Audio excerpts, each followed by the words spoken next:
So nice of you. Thank you আপনার কাছে কি বলে ধন্যবাদ দেব? আপনার হাত ধরে তো আমি এমনি ধন্য হয়ে গেছি, তাই ওই কথাটা নয় বাদই থাক। এনিওয়ে, আজ বিকেলে একটা ছবি দেখতে গেলে হয় না? সরি মিস্টার দাস, আজ আমার বয়ফ্রেন্ডের সাথে অ্যাপয়েন্টমেন্ট আছে। আমরা নয় অন্য একদিন যাব না হয়? উফ, কি হলো? Operation unsuccessful, patient has died. মানে ও কিছু না, চলুন।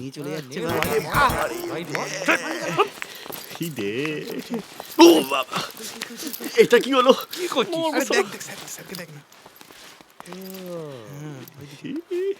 চলে গেছে চলে গেছে। এই ভ্যালেন্টাইন ডেটা কবে রে? কেন? কেন কি মেঘটাকে প্রপোজ করতে হবে না? তোর মেঘ না তোকে চায় না। এমন করে বলছিস যেন বর্ষা তোর উপর পুরো ফিদা। এখনো হয়নি, হবে হবে। এই আগে নিয়ে স্পিড ব্রেকারটা ঠিক কর, হ্যাঁ তাহলে যদি পটে। আমি ভাবছি বিপাশার কথা। ওরকম সারের মতো চেহারা না, কেউ তোমায় ঘাস দেবে না। ওকে তো আমি না না না, তোরা এই থামবি? দাঁড়া দাঁড়া দাঁড়া দাঁড়া। কোথায় একে অপরকে হেল্প করবি তা না। হ্যাঁ তোরা আমার সাথে রূপসা সেটিং এর উপায়টা বল। এই দেব, তুই তো বিপাশার সাথে কথা বলিস, দে না ভাই কিছু একটা ব্যবস্থা করে। হ্যাঁ